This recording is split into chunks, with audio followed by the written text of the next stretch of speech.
his family has collectively told investigators that he subscribed to left-wing ideology, and even more so in these last couple of years. Wow. And he had a text message exchange, he the suspect, with another individual, in which he claimed that he had an opportunity to take out Charlie Kirk, and he was going to do it because of his hatred for what Charlie stood for. Yeah, you know what? I really think it might have been the super violent video games that did this. Also, he went to college for a year. You know what college does? Radical Marxist indoctrination. Also, we think that he was having sex with trans. So there's that. Sex with trans means trans. So he might be trans person. Also, the bullets, very uwu trans, right? Those are factually accurate investigatory findings by the FBI that we've handed over to the local authorities and the federal authorities to make their prosecutorial decisions. But I believe in this instance of such public importance, the public has a right to know. And I've told you I'm committed to transparency, and that's what I'm doing here today. Why didn't that... Interesting. They did actually do a little bit of reporting in this interview, and that they asked him at one point, didn't you say that you had a suspect in custody when you didn't? Well, you see, what happened there was we had someone who we believed to have been a person of interest, and that person turned out to have not been the shooter, and so we released him. Right. But then why would you have tweeted out that you had the suspect in custody when you didn't? Again, the way this works is I want to be fair and transparent to the American people, and so when we believed that we had it, we thought we had it, and so that's why I announced it. But that's insofar as we know. Yeah. I came in and I accelerated that process. So in the 24 hours after, when we were still looking for the guy, I know you posted that we got him. And that ended up not being true. You took some incoming because of that. What led to you posting that? Why did you feel so certain about it? And what do you have to say about the criticism? No, I appreciate this opportunity. Look, as I stated, I was being transparent with working with the public on our findings as I had them.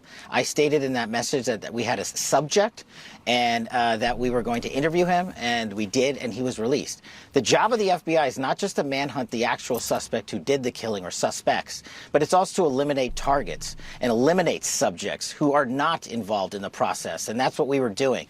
Could I have worded it a little better in the heat of the moment? Sure. But do I... What?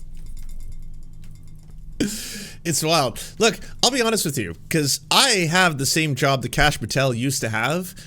I don't think I could be the director of the FBI. I'm sorry, and not being an American, I'm not applicable for the job, but CSIS, if you're listening, I don't think I could be the director of CSIS. I'll be honest. I have zero qualifications. Yeah, I talk shit for a living. That's my job. I turn on the LEDs, the microphone, the camera, and then I just talk shit for hours a day on the news. Like, don't get me wrong, I do research. I do lots of reading on my off time, and I try to actually, get to the truth of the matter. That's really important to me, and I'll try to correct myself when I've gotten something factually wrong, certainly. But I don't know if I could coordinate a team of 10 people, 100 people, 1,000 people, 10,000 people on some kind of a federal level to do really hardcore investigations and actually know on the spot, like, all right, so this is a crime scene. What we're gonna do here is find out who done it. That's gonna be what we do. Sir, should we stop everyone from leaving the area? Should we set up a perimeter? Should we start doing questioning? Should we, maybe is that what we do? We do that? Okay. Why don't you go do that thing? I'm going to secure the perimeter. That sounds right. I saw that in a movie once. And then I just walk around until we find some stuff, and then sir, we've actually got a person who was just detained. Apparently he was saying I'll do it again. I don't know if that's a reference to shooting Charlie Kirk or something, but that could be. Hold on, I'm tweeting that we caught the suspect. No, we don't know if it's I'm tweeting it. I'm tweeting that the suspect has been caught, just so the world knows. All right, tweet it. Sorry, what were you saying? I'm saying we should question him, right? Yes, that thing, the questioning thing. Let's question him and find out what he knows. He's probably a radical trans Antifa super soldier, right? Looks like an old white man. Yeah, the trans old white man is what you're saying. I don't know anything. What? But yeah, we should talk to him, sir, right away. He's what we would call a person of interest. Person, that's a good thing. All right, let me tweet that out. I said suspect on the Twitters, but I got person of interest. Yes, I'll change. Good thing they got the edit function. I can change it to person of interest. Got him. Regret putting it out? Absolutely not. I was telling the world what the FBI was doing as we were doing, and I'm continuing to do that. And I challenge anyone out there to find a director that has been more transparent and more willing to work the media on high-profile cases, or any case the FBI is handling, than we have been under my leadership. He challenges the world to find a more transparent director of the FBI. Meanwhile, we have the governor of Utah, who's telling us so many stories, but he apparently also wants to confirm that that person was a far leftist radical. Yeah, the story is out there, everybody. A far leftist radical. He was radicalized. Friends that have confirmed that there was kind of that deep, dark internet, the Reddit culture, and these other dark places of the internet where this person was going deep, and you saw that on the casings. I think I didn't have any idea what those inscriptions, many of those. We know you didn't know what they mean because we saw how the narrative worked. It was fucked.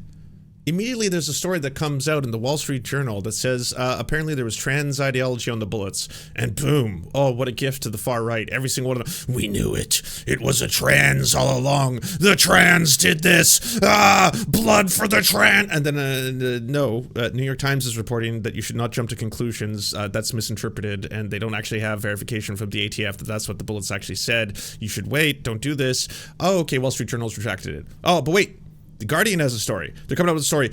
Oh, apparently a schoolmate who spoke to him years ago said that he had far leftist beliefs and far leftist political ideology, and he knew that for a fact. We knew it. Antifa, far leftist radical. We told you, there it is, blood for the left.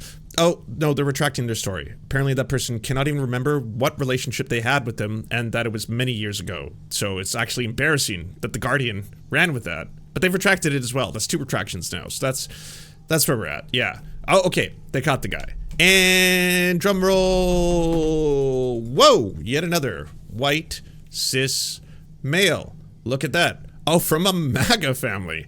A prominent MAGA family at that. Wow. We're talking registered Republicans.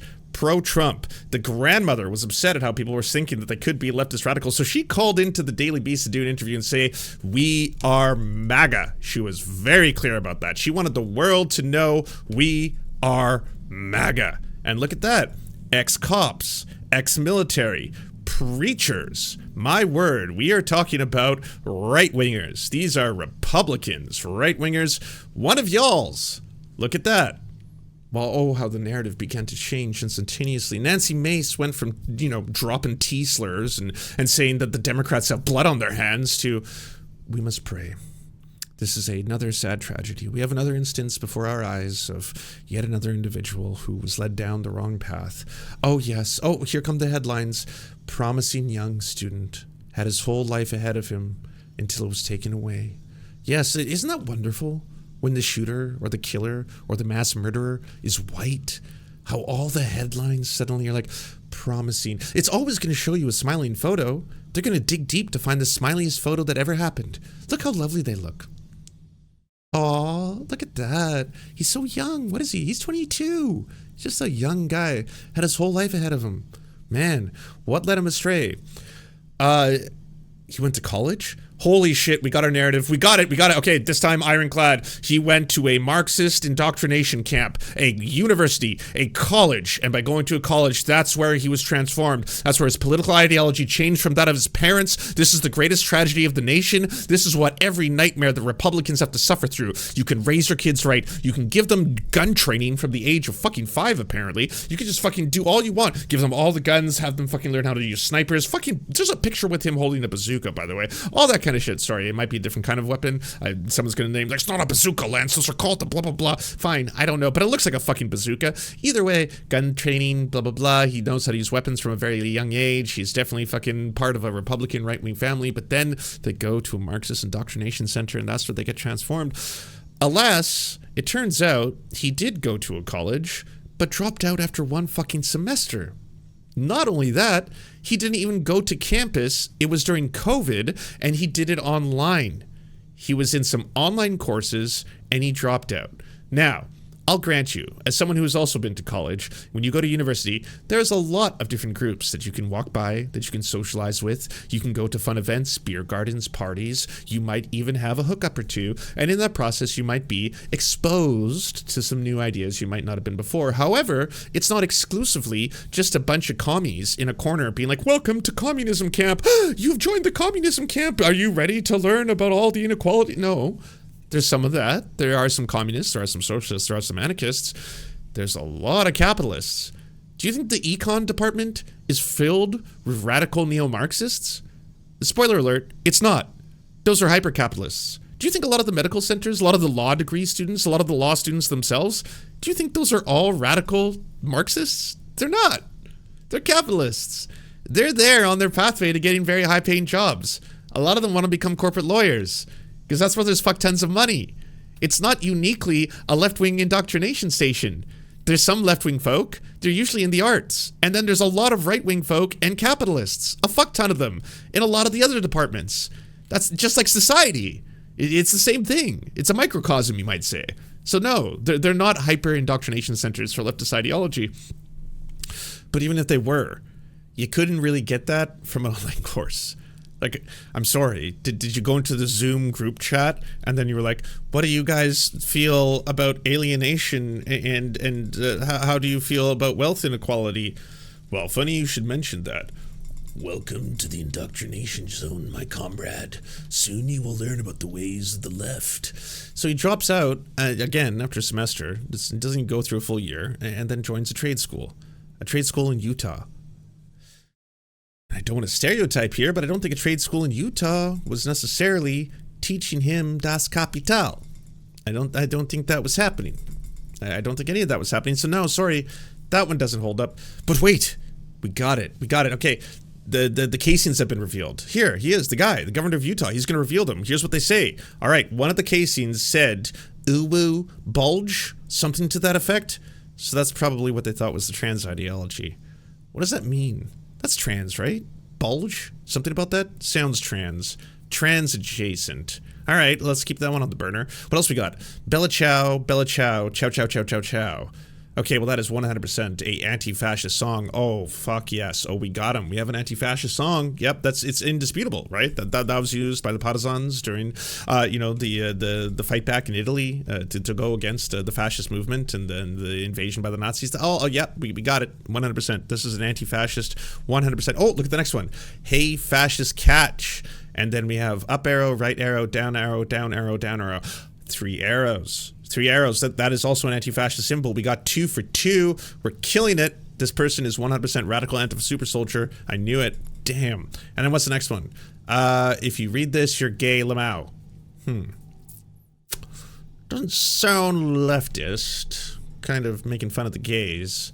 Yeah, sir. We've looked up that first one. It turns out that that's actually a popular internet meme, and it's actually a meme in which 2 furries are portrayed as much older men who are basically flirting with each other, most likely thinking that they're flirting with someone younger or a teenager, but it's actually just 2 old men flirting with each other on the internet, telling each other that they want to rub over them and stuff like that. It's not actually conclusively pro-trans or pro-furry. Actually, it's mocking furries. It's making fun of them. It's making fun of furries. It's making fun of furry culture.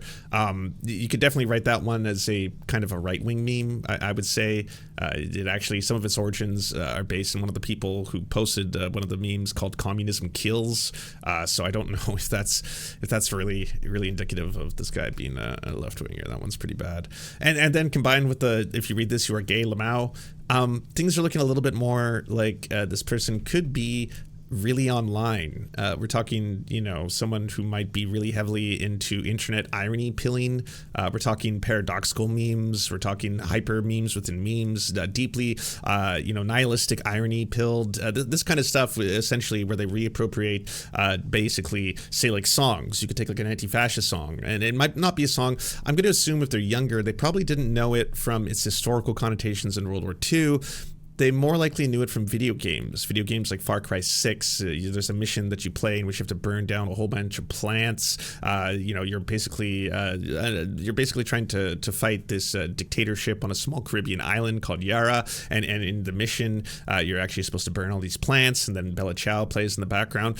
It could also be from another video game, Hearts of Iron 4. It's actually on one of the soundtracks. If you get the pre-order for the video game, you receive the Hearts of Iron 4 soundtrack that does have Bella Ciao on it. A game that deals with fascism in World War II, that kind of stuff. Also, the Hey Fascist Catch, that one's way trickier than we thought, because that's actually, that code sequence isn't the 3 arrows. That's the sequence to drop what is called a stratagem in the video game Helldivers 2. And that stratagem is the most powerful weapon in the game. It's a 500 kilogram bomb that you drop. And oftentimes, because you play as fascists in the video game, you play as a kind of super proto-fascist human race in the future that is trying to forcibly spread democracy throughout the galaxy. And as the fascists, it's very common, because you're fighting these bugs, to call the bugs themselves fascists. That's actually a thing in the game, and the game lets you wear fascism as a Halloween costume, meaning that you get to play as a fascist, meaning that if they were playing as a fascist, dropping that bomb and then referencing that bomb, again, we're looking at hyper online, 4chan, possibly even alt-right groyper culture here. I mean, that's what this would point towards.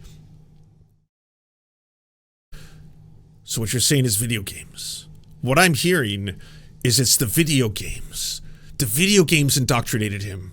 Hyper online, playing online video games, playing video games every single day. It poisoned the brain. That's what we're seeing here. My God, has anyone ever thought of this before? That video games could actually incite violence? That video games may be poisoning the minds of young men, making them act out the violence they see on the screen in real life. This is new. Oh my God, what a new angle. Let's go out there and say that in a press conference. And oh, they did. And oh, they did. And hopefully a lot of you are laughing at them. I would hope at the very least, right? Like, for starters, let's just pull up some of this shit so people can see what we're talking about, because I know a lot of people right now might be like, wait, is any of this true? I tried to put it all together in a single article so people would have it as a reference if you wanted to share to people who don't understand the internet, older people who aren't terminally online, like myself. I've decoded all the codes for you. So here's the original meme that it comes from. As you can tell, this is not a meme endorsing LGBTQ plus society, endorsing LGBTQ plus people or furries. This is a meme mocking them. All right, so we have two people that seem to be older. They are what are often described as very online folks, and they are flirting with each other behind the screens, not knowing what either of them look like. And while they're flirting with each other, one of them says, "Heh, you're a cutie ×3, flops beside you and nuzzles," and the other one, while sweating profusely, is saying, "Aw," nuzzles you back and pounces on you, notices your bulge. Ew, what's this? What is it? It's back from 2016. On July 20th, 2016, Tumblr user Pasteri reblogged a post below left by Communism Kills that used the phrase. Just so we're clear. Again, the mainstream media was not equipped to deal with this at all. You could just tell. They were like, oh, this is trans ideology? No. Goddamn. So, millennials, I guess, might have a little bit of a better grasp on this, because we happen to be the generation that are terminally online like Gen Z, but we didn't grow up online like Gen Z. So we knew a world before the internet, whereas a lot of people who grew up with the internet grew up in this world. So for me, I'm watching Saturday morning cartoons. I might make references to The Simpsons, to Ren and Stimpy, to Tailspin, to Teenage Mutant Ninja Turtles, to Ghostbusters and stuff like that. If I was someone who was trying to do this shit and put it onto bullet casings, that might be where I pull my old when I was a kid references. But people who grew up on the internet, well, they were growing up with a lot of other shit and growing up with memes and growing up with shit like this. So the shooter in question might have been like 10 or 12 years old the first time they encountered this meme, but it's something that stuck with them, and it's something that got into their head. And yes, this is something that is mocking furries, and they thought enough to put this on one of the bullets. Now, people have also speculated that this could be an attempt to make sure that no one can discern what the ideology is, because it's just too terminally online. But again, if you look at things like Helldivers 2, I think it's a lot easier to start going through the fact that these songs are often used by far-right and alt-right communities as well. The song Bella Ciao, the remix by Hugel, is present on 2 different Groyper Wars playlists. The Groyper Wars are, of course, Nick Fuentes versus Charlie Kirk, all that kind of stuff. But yet there is no evidence direct, okay, this is all speculative, direct fact evidence that this person in fact was a groyper. A lot of it can point towards being a groyper, perhaps like the idea of the shooter in question dressing up as Pepe, right? This was something that a lot of people were pointing towards. However, this could also simply be the Slavic Gropnik meme, which was also a very popular meme. And this could also be this isn't the Pepe that is used by groypers. This is a variation of Pepe, known as the skiing Pepe. There's different tiers of Pepes, just so everyone knows. And that also isn't 100% conclusive indicative proof that this is in fact 100% a groyper, right? But again, there's as much evidence pointing in the direction of hyper-online, hyper-ironic, paradoxical appropriations of online, perhaps leftist songs and ideology to reappropriate and then use themselves, ironically, as memes in the direction of the alt-right or far-right, as there is that this person happens to be the first leftist who also wants to make fun of gays and furries. Sorry, that doesn't track either. And what you're really looking at when you're looking at the evidence that we currently have, by the way, not the speculative evidence, not the evidence that people are trying to say, well, we spoke to one of his friends who said so and such, but the evidence that we have, which as of now, conclusively, this was a kid from a Republican family. They were MAGA. They were registered Trump Republicans. They were a family of pro-gun. They trained their kids how to use guns at a very young age. They were ex-cops, ex-military, and preachers, okay? That's what we know. That's what's been established. Also, people have described him as a Reddit kid, aka someone who is hyper online. I was spending a lot of his time online in these worlds. What people need to understand who don't use the internet as much as the terminally online or the brain poisoned like myself is that a lot of what this is indicative of, these kind of memes and this stuff, is about being part of an insular community online. It could be a small Discord group. It could be a 4chan subreddit. It could be a small community online where if you know, you know, okay? The up, right, down, down, down being a code in a video game to be able to drop a 500-kilogram bomb, a stratagem in a game that is hyper, ironically playing and cosplaying as fascism or fascists, that would be a if you know kind of moment. And again, these hyper online communities, and what this really shows you is that a lot of these people who are on these communities, well, we once again are starting to look at a case of someone who's younger, someone who committed a, horrifying act of political violence, and was someone who may have been very isolated, perhaps lonely, very, very online. And we're not talking about any of that. We're talking about trans people, college indoctrination, video game indoctrination, all this kind of shit, which again, people are looking in all the wrong directions. At the same time that, oh my God, the right are working in overdrive to try and frame trans people for this. Male to female. The governor said the partner was shocked by the shooting and was cooperating fully with the investigation. Now here is the story that comes out a couple days ago. And this story obviously has been ran with the right because once again, oh, we got our narrative back. Oh my God. Okay, so if we're keeping track here, the shooter was trans. No, he wasn't. The shooter's bullets were trans. No, they weren't. The shooter's roommate was trans. Well, we're not entirely sure. But, sorry, lover. The shooter's lover was trans. And now that has evolved, by the way, into what the Associated Press has now reported on. Apparently, one of the playlists that he was listening to features an artist that actually has a song that is related to gender identity and trans people. So, gotcha. We're there. That one, like, it blew my mind. I was like, how many degrees of separation do we have to do here? But according to the AF Post, the shooter's Spotify account includes a playlist of his favorite tracks from gender-bending artist Chani Jash, whose songs explore cross-dressing and transgenderism. What are we doing here? Did you ever listen to David Bowie? You might be trans. Did you have a friend who knew a mechanic who's trans? You might be trans. Have you used an AI filter on yourself at any point? You might be trans. Yeah. It's just whatever we need here, you know? We got something. We gotta have something. It's gotta be a trans person. Well, at least trans adjacent, right? Like, this meme is so true now.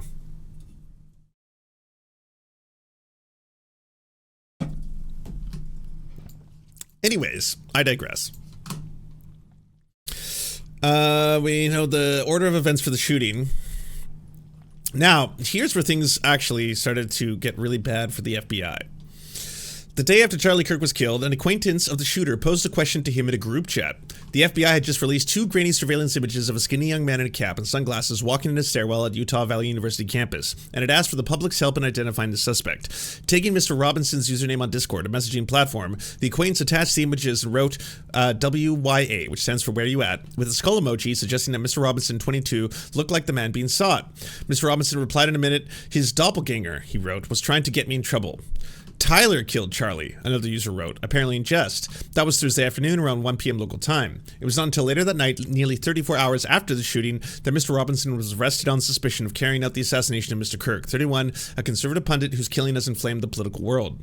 The Discord messages were the clearest glimpse yet of the suspect's demeanor in the hours after the killing. They were shared with the New York Times by someone who knew Mr. Robinson in high school and had kept with them in the group chat, which includes up to 20 people, but he said he had not seen Mr. Robinson in person for several years. He spoke on the condition of his name not be used, fearing harassment for being an acquaintance of the suspect. The Times independently verified that the person who shared the screenshots and attended high school with Mr. Robinson had found other indicators that they knew each other. The screenshots were shared at the request of the Time. Discord declined to confirm the username, but it matches several other accounts that were used elsewhere online.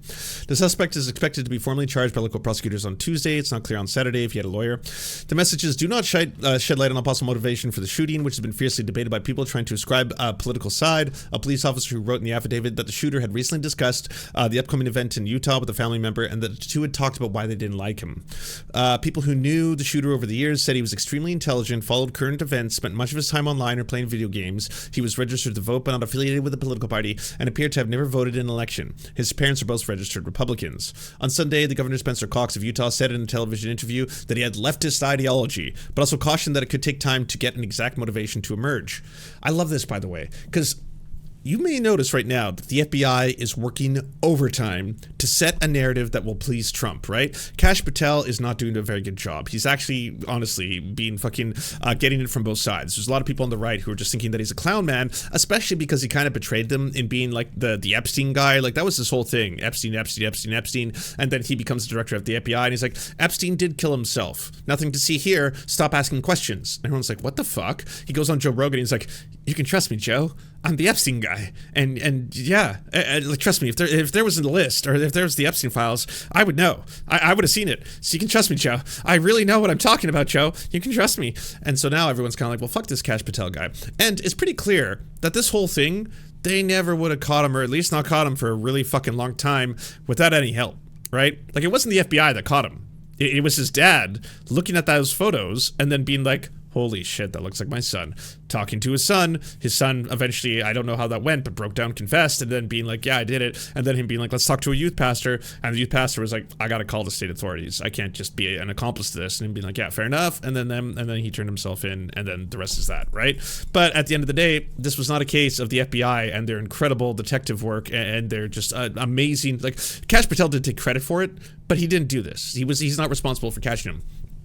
But clearly, Trump wants a narrative they can sell. They have now turned Charlie Kirk into a martyr, and Trump is already using and weaponizing it, as is the entirety of the right, to do McCarthyism 2.0 in real time. Make no mistake, that's what they're doing. They didn't care for a second what is the motivation, who is the killer, can we get behind this, can we reduce the amount of killings, they want to be able to spread a narrative, and they want to be able to continue to oppress the groups that they hate. That's behind all of this. That is at the core of this. So what they did immediately was start targeting people who made fun of Charlie Kirk's death. That's the first targets.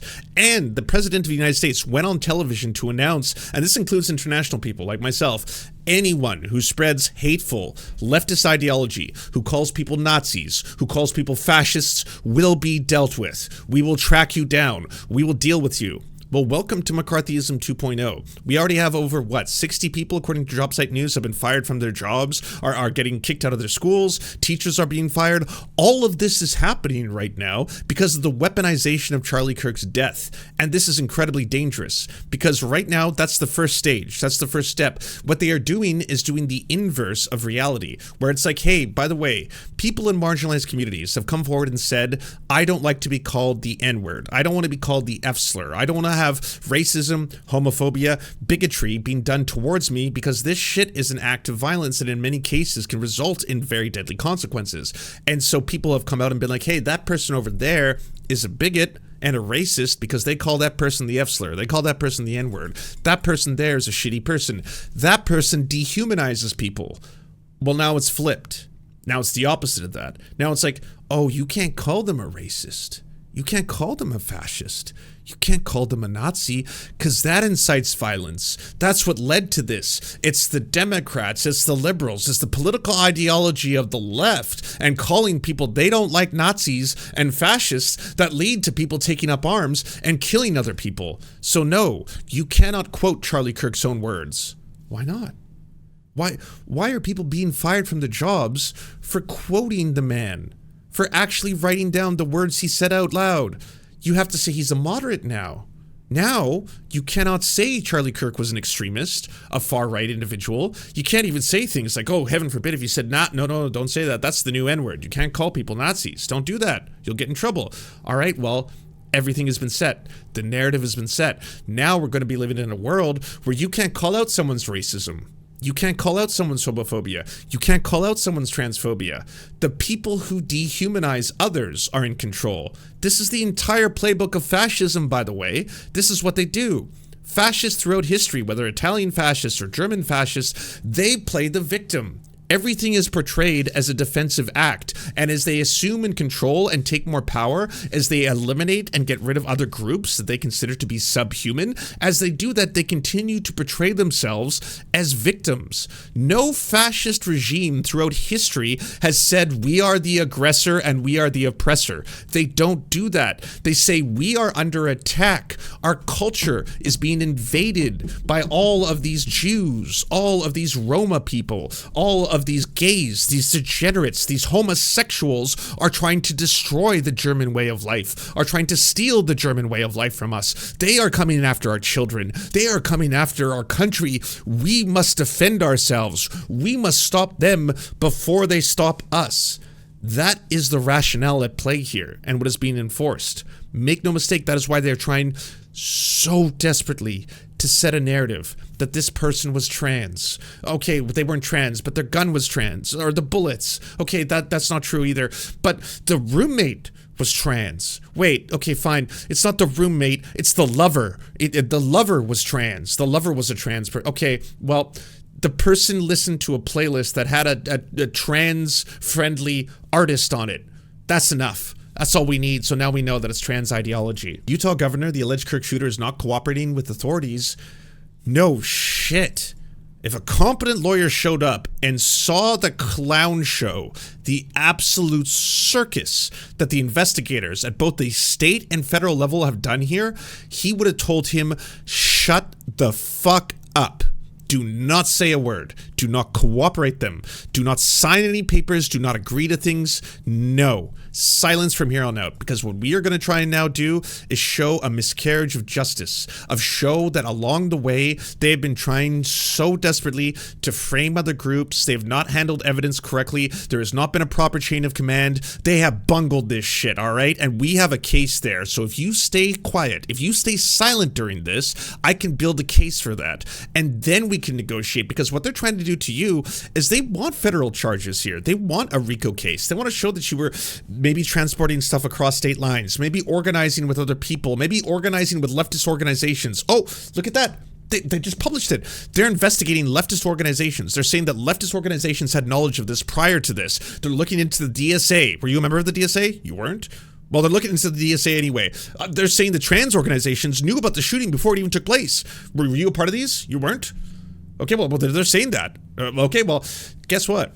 I could probably show that there's been a demonstrable amount of fuck-ups here, all right? And we can use this, and we can use this along the pathway. And then they're going to have to come to the table, my friend. They're going to have to approach us and be like, you know what? All right, fine. Things aren't going 100% how we wanted.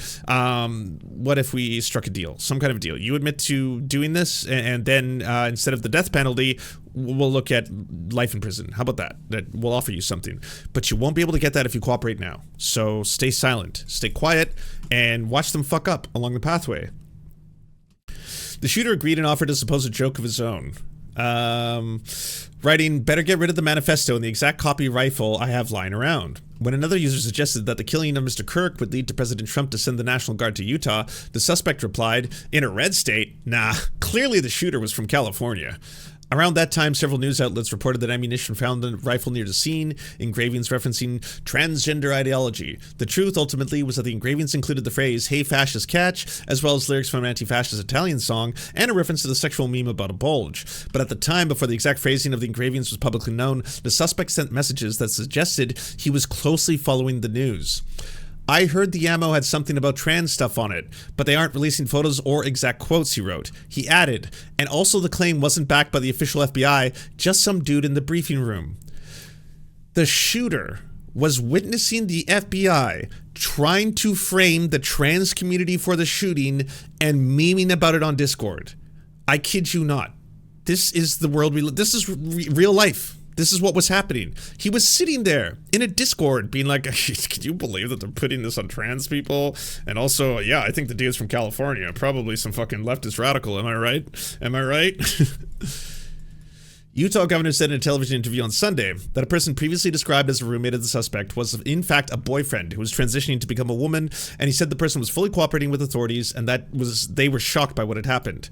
Now, we don't know if the person was trans, all right, the roommate in question. So we don't know that yet. There's no validation of that. There is the Fox News journalist, and this story hasn't been reprinted outside of the governor of Utah saying it and outside of Rupert Murdoch's franchises exclusively. So Daily Mail, Sky News, New York Post, they're the outlets, and Fox. They're the only people that have published that, like, trans roommate revealed and gender ideology.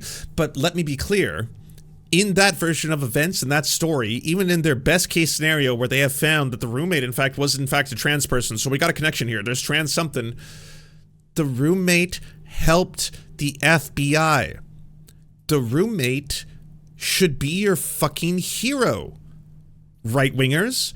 Rather than Matt Walsh and Marjorie Taylor Greene and Laura Loomer now calling for blood, saying that they like fucking trans people are responsible for all the violence in the world, Laura Loomer actually gave a shout out to the Muslim community, being like, jihadists want to kill the T-slurs, so I guess I have something I like about Muslims now. Like, oh my god, the world's biggest Islamophobe was willing to put down all of the Islamophobia for 2 seconds to unite for this one fucking cause. This is what's happening here, when in reality, the one trans person at all, possibly, still not confirmed. Again, the speculation is based on wearing a furry onesie and some social media posts, and some of those social media posts were also posts that were endorsing Jordan Peterson and were in some pro-capitalist subreddits, and like, it's just so tenuous. And also, they had used an AI filter once that turned them into an AI woman while they were looking at a picture, and then when someone was like, it makes you look like a woman, the person replied, oh, well, I was just trying to use an AI filter. That wasn't my intent. So again,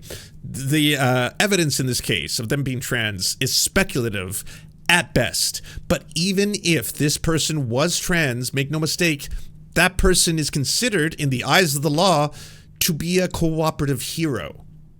But that's not going to stick. That doesn't help the narrative at all. I'm talking about just the facts here. I'm not talking about what people are speculating. I'm not talking about whether or not the person was a groiper and alt-right. That's all speculation, all right? That is speculation based on the fact that the alt-right and groipers use these kind of memes, use these hyper-ironic memes, that there's a groiper war, that people in that community were targeting Charlie Kirk, and a lot more writing on the wall points towards that than it points towards leftist ideology. But if we were to step away from all that, if in fact that person was trans, they were helping the FBI. So again, not exactly a reason to go after the trans community here. Mr. Robinson's message on Discord appears to be next to his avatar, which was from a Garfield comic and depicted the confused face of the Garfield owner, John Arbuckle. At one point, he joked in the message, "I'm actually Charlie Kirk, wanted to get out of politics, so I faked my own death. Now I can live out my dream in Kansas." This is the shooter, by the way. The police have said the suspect walked into a campus ahead of the event in which Mr. Kirk debated students with opposing beliefs, climbed to a roof of the building. We all know this. The police have said that the shooter was implied or confessed that he committed the crime, and that he was encouraged by a family member and a friend to turn himself in. So this is in the New York Times, by the way. This article, again, is pretty fucking damning for the FBI, because now that we have this news story that just came out, this one, he has not confessed to authorities, he's not cooperating, but all the people around him are cooperating. Well, yeah. I wonder why, Utah State Governor. Let's go through some of the facts here. Adam Cochran, by the way, has been doing a lot of really good by the numbers investigating into the investigating, just to make people be like, hey, if you want to cut through all the bullshit that is going on online, here's what we know, here's what's been validated, and here's what's speculation, just so we can separate truth from fiction. The FBI may have missed their window due to incompetence of the chief podcaster. The shooter now has likely a good lawyer that told him not to say a word because of how badly the case has been managed. When capital punishment is on the table and people are cooperating, but you're in a state where pursuing the death penalty is politically unpopular, the state prosecutor would likely be swayed by an early plea deal offer to not pursue capital punishment. But that hasn't happened yet, and MAGA is desperately trying to make it a federal case via a hate crime or a RICO claim in order to ensure that no plea deal can be reached at the state level. A good defense attorney is going to see a few things. 1, the crime scene was deeply compromised. People were stealing hats, walking in and out of the crime scene for more than 30 minutes after the shooting. You've all seen the footage. It's chaos. It's chaos to such a degree that, yeah, absolutely. What would proper police procedure be? Guess what?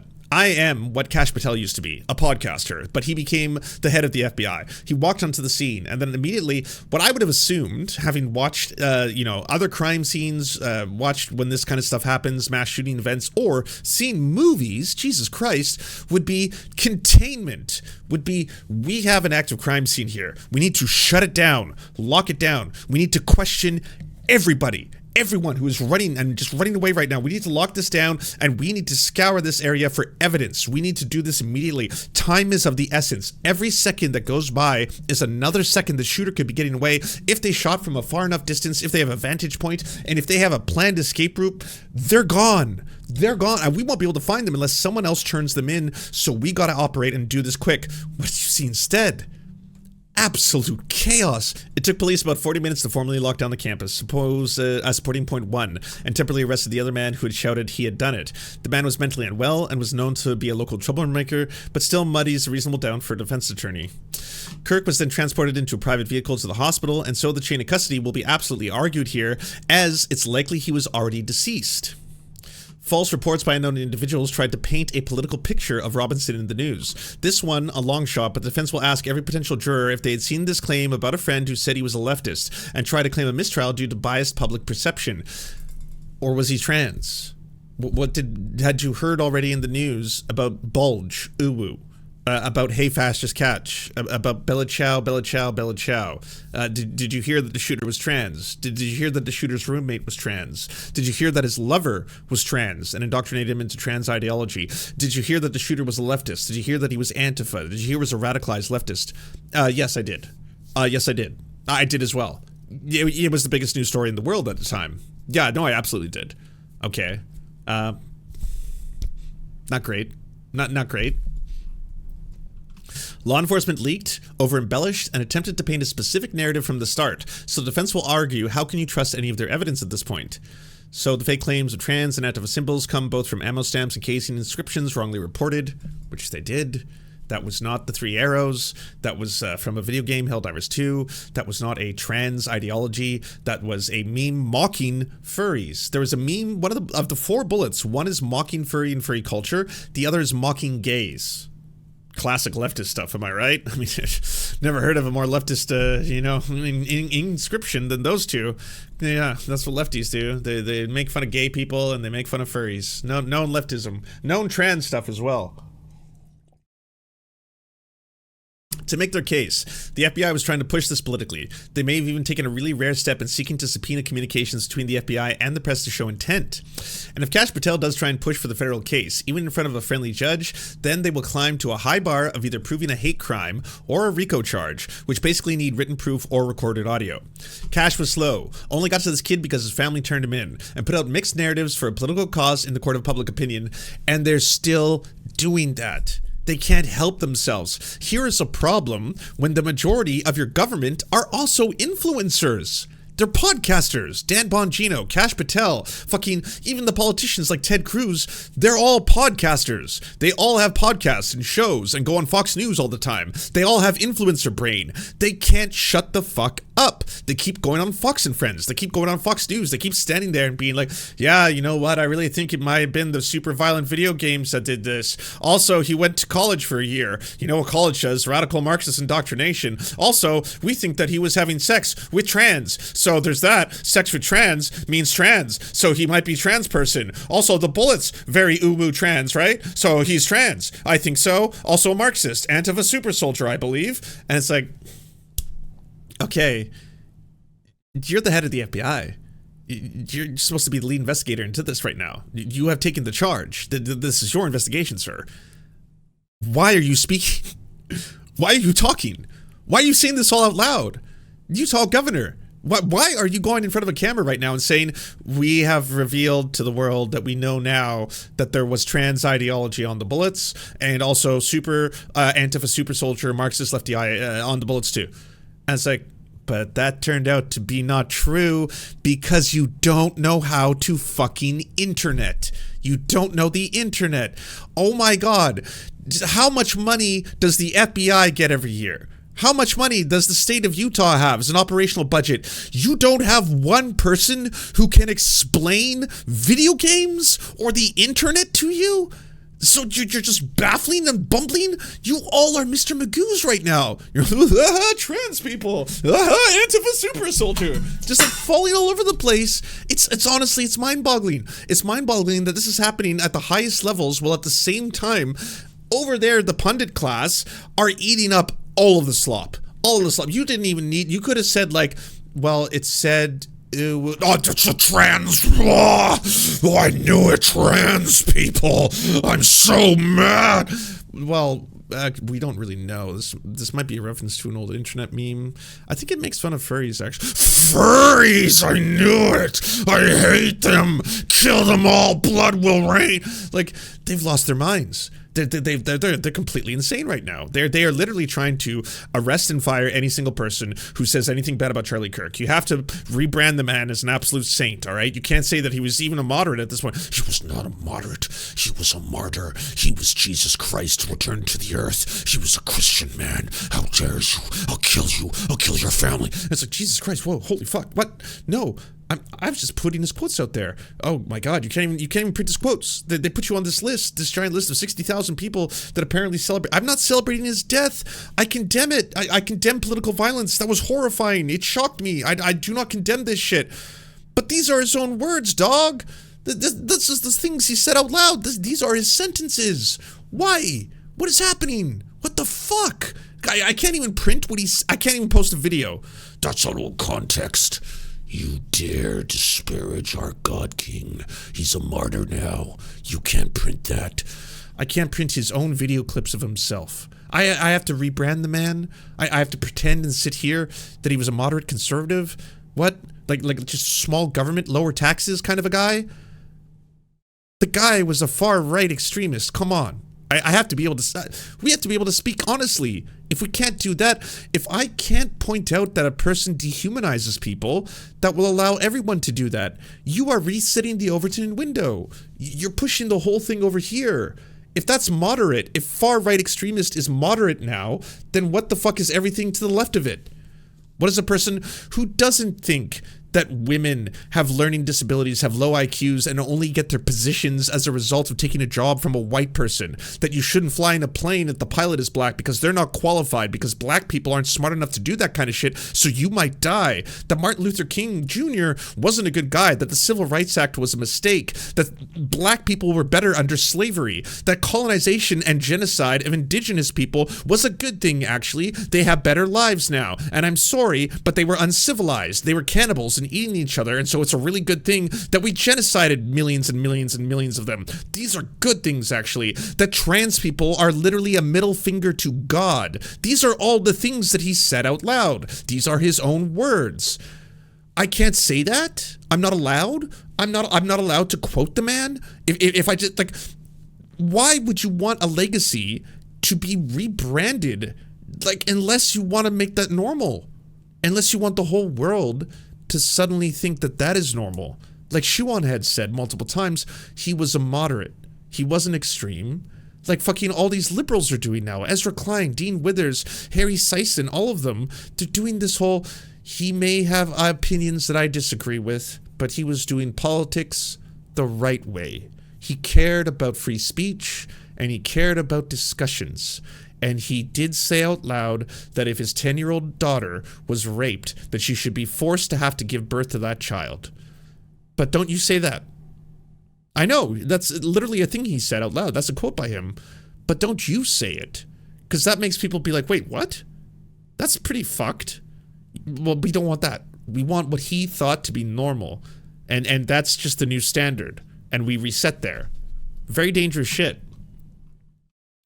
They already would have had a hell of a hard time getting a young Mormon guy given the death penalty in the most heavily Mormon district in Utah, and now they might have to struggle to even get a conviction if he doesn't cooperate, which is exactly why, again, a competent lawyer would be telling him that if you care about Charlie Kirk, if he was your friend, as so many people are now pretending like they were his best friend, just so they can profit off his fucking corpse, which seems to be happening, by the way. Did you see that Ben Shapiro announced that he's now doing the fucking cross-country Turning Point USA tour in his name? Did you see that Benny Johnson is like, hey, by the way, I'm going to put up a giant fucking plaque to Charlie Kirk in every university in America. Message me if you want to fund this, if you want to put a plaque in your city. And it was just a fucking projection screen on a wall.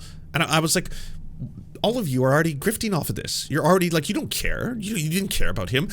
Honestly, the only person out of everybody that seems to be really genuinely sad about this and upset is Candace Owens. And it's weird. It's weird to me to witness. But the only person who did the human thing of like, I'm really sad that I lost a friend. Here's some memories of us together was Candace Owens. And she posted a video of the two of them being besties and singing songs and getting ice cream and laughing and being all jokey together and stuff like that. And it was really creepy because it was like deep down in his core, there may have been a nice or normal or human person in there. And he had to become so far right extreme because he was being pushed up against by Nick Fuentes. Because Nick Fuentes and the Groypers hated Charlie Kirk. They saw Charlie Kirk as a pro-Israel, pro-Jewish, they're anti-Semitic pieces of shit, by the way, don't be confused here, but not far right enough, as someone who is diluting their movement, as someone who is stealing away potential white radicalization to the extreme right. So they started showing up at Turning Point USA events, they started berating him, they started calling him all kinds of names, calling him a race traitor, calling him a fucking Jewish fascist, yes, a term that they would use, all this kind of shit. And then in the process of that, to be able to compete with the far-right extremism Groyper movement, he kept pushing to the right as well. Like, if you look at Charlie Kirk maybe like 6 or 7 years ago, it was nowhere near as hardcore and extreme as Charlie Kirk of this year, where he was saying shit that I was like, that sounds like the shit a Klansman would say, but holy shit, this is just where we're at, right? This is now, I guess, the new normal, because they keep trying to normalize the further and further right they push this shit. But then along comes Candace Owens, who's not doing, I'm going to be now doing a speaking Charlie Kirk tour at every city in America. I'm going to be selling the Charlie Kirk movie. I've got Charlie Kirk hats for you. I've got Charlie Kirk t-shirts. I've got the Charlie Kirk shoes. I've got the Charlie Kirk official debate microphone. I'm selling this. This only costs $200. Every dollar goes to the Charlie Kirk Fund, which I also started and I'm going to be the founder of, and I get to collect and manage the money. Non-profit, but don't worry, I can pay myself out like $500,000. Non-profits are awesome. They're fun. She's not doing that. That's what all the rest of the right are doing. They're just fucking running at who can fucking profit off this the most. And meanwhile, Candace Owens is like, I'm sad. I loved him. He was my friend. And here's us hanging out, and I'm genuinely hurt by this. That's wild to see. Like, I keep comparing this because I was thinking to myself, is there an equivalent of something like this happening? And there's not a massive leftist in my lifetime figure who was a political leader who got assassinated in a violent way, like being shot through the neck or anything like that. But when Michael Brooks died, every leftist I know to this day, once or twice a year, either on the anniversary of his death or on his birthday, honors the man. Talks about how sad they are. People get moved to tears. I'm getting welled up just thinking about him. And I knew him as a friend entirely online. We spoke privately. We had communication. And I had the honor of being able to have a bit of a relationship with him for someone who was helping me out when I was starting out. But I never met him in real life. I never got to, like, give him a hug or anything like that. And everyone gets so sad when we talk about him. And I would never in my life contemplate making a product line in his name to grift off his corpse. What a fucked up concept. Like, how little do you care about a man or his message or anything, or unity or solidarity, to suddenly think, how can I make money off this? How can I make the most amount of money off this? Like, right away. You have to remember, in our legal system, it's the job of the defense attorney to either defend your innocence or at least get the death penalty off the table no matter what, even if you did it. And so you can win on technicalities. You bet your ass they'll try. In a case like this, I would have expected that the shooter would be cooperating already, or seeking a plea, or making an argument that the cooperation merits not pursuing the death penalty. The fact that they aren't is telling. And I assume because of some experiences, like Mormon defense lawyers saw a high-profile case and saw Cash over here dropping the ball and went, yeah, that's the shoe-in. It's another reason why we don't see inexperienced partisan hacks in charge of things. Exactly. And I don't know if this is what's happening. This is all speculation. But if you were to just, let's take a read on this. You're a lawyer. You have a client. Most likely did the crime. But you don't want your client to die. You want to defend your client. You want to prevent him from getting a RICO charge, a hate crime charge, a federal charge. Keep it to the state level, and then keep the ability to have him executed off the table, and potentially even strike a deal at some point here. Well then, yes, this would be your play. They fucked this up. If you cared about Charlie Kirk, then you are helping the killer by spreading the lie that this was about trans people. Every single minute you waste going after trans people, writing stories about trans people, doing podcasts about trans people, doing YouTube videos about trans people, you are helping the killer. Because boom, they can just point towards all of this and be like, here's an overwhelming amount of evidence of right-wing pundits, right-wing media, right-wing newspapers, right-wing podcasts, right-wing YouTube channels, right-wing streams that went with the narrative that was planted incorrectly by the FBI. That was planted incorrectly by the investigators at the state level. That was planted incorrectly by the governor of Utah. And they all ran with it. And yeah, that is going to create a bias for a jury, even though that this was not in fact the case. If they charge him with something federal and then lose in court on that charge, does the state then try him for murder? How does this work? This is a good question. It's the root of why the FBI has been pushing disinformation, even to the media and the governor. They are desperate for this to be a federal case for specific political and legal reasons, and that explains all of their claims. We know two things. Trump's DOJ was looking for a gun ban for trans people already. MAGA had called for the death penalty and wants to make a martyr out of Charlie Kirk. Kash Patel has dropped the ball so badly on this case that even Republicans are calling for his resignation, and he is desperate to please Trump. In the US, the Fifth Amendment covers the term we call double jeopardy, meaning that you shall not be tried twice for the same crime. This SCOTUS decided a long time ago that there's dual sovereignty doctrine that means that a state and federal government can both separately charge, but many states in their own regulations felt violated by the principle of the Fifth Amendment, and so they enacted laws overruling that in their state. In Utah, that's covered by the Utah Code 761403, which says you cannot be retried for the same crime at the state level unless there were substantially differing factors. Now, Utah does have the death penalty, but it's very contested. They also use the standard capital trial approach, where the jury must unanimously find you guilty, and then the jury must unanimously find it warrants the death penalty. It the requirements that it has: aggregated factors, killing of a public official, terrorism, or especially cruel manner. And these outweigh mitigating factors: age, remorse, mental health, and background. If it fails to be unanimous in the vote for the death penalty, then life imprisonment with uproll under the Utah Code, and the penalty phase cannot be retried. The state prosecutor also has to decide to pursue the death penalty in the first place. When the Mormon Church takes no formal stance on capital punishment, they do teach a doctrine of forgiveness and a culture that highlights the potential of the young and redemption. Now, keep in mind, son of a prominent MAGA family, ex-cops, ex-preachers, current preachers, and ex-Marines. The kid confessed to a Mormon priest, and the priest was the one that brought him in. So already the church is involved in this case as well. So again, if you're Kash Patel, if you're the FBI, you do not want this to be tried at the state level, because this kid could possibly get to a point where he might be able to broker or sign a plea deal. So you gotta charge him with something bigger. But how do you get the RICO case? How do you get the charges on the federal level? How do you get the hate crime charges? How do you get this to be shown or demonstrated to be conspiracy involving multiple other people, involving people in potentially other states who would need it to be in other states as well, over the internet possibly? Is this involved in leftist or online ideology? They're already trying to investigate multiple different leftist organizations. They're trying to prove that people had foreknowledge of this occurring, all that kind of stuff. That's why you're witnessing what you're witnessing in real time. Sorry, bishops. Yeah, I'm sorry. Sorry to the Mormons, bishops, not priests. While in theory it should not influence the trial at will, it will be a tremendous social challenge for a Mormon jury to unanimously convict a young young Mormon man to his death, especially given that he had turned in with his father after they contacted their youth minister. So Trump and the FBI want to move the case federally, meaning it will be up to Pam Bondi if the death penalty is pursued. A jury will still need to do a unanimous vote, but how they pick the jurors all over Utah, not just heavy Mormon districts. Utah jurors have only voted for the death penalty roughly 12 to 15% of the time it's been offered in federal cases since the 1980s. That number has been declining, and it's lower in heavy Mormon areas. To pursue the death penalty federally through regular murder is not enough. It must be a murder of a federal officer, a murder in aid of racketeering, known as RICO, a hate crime, or terrorism. None of this meets. This is why the FBI has been trying to blame Soros and leftist groups to claim the RICO charge, Antifa bullet claims, trans relationship to make it hate-based, because Utah is one of the only states where gender identity is part of the hate crime bias categories. Here you have it. Just so anyone is curious, I'm revealing to the world the secrets that are going on behind the scenes. This is what's taking place and why. They already leaked the claim to the right-wing influencers and began investigating left-wing wards in Utah with no basis because they are on a fishing expedition to make it a federal capital punishment case by any means necessary.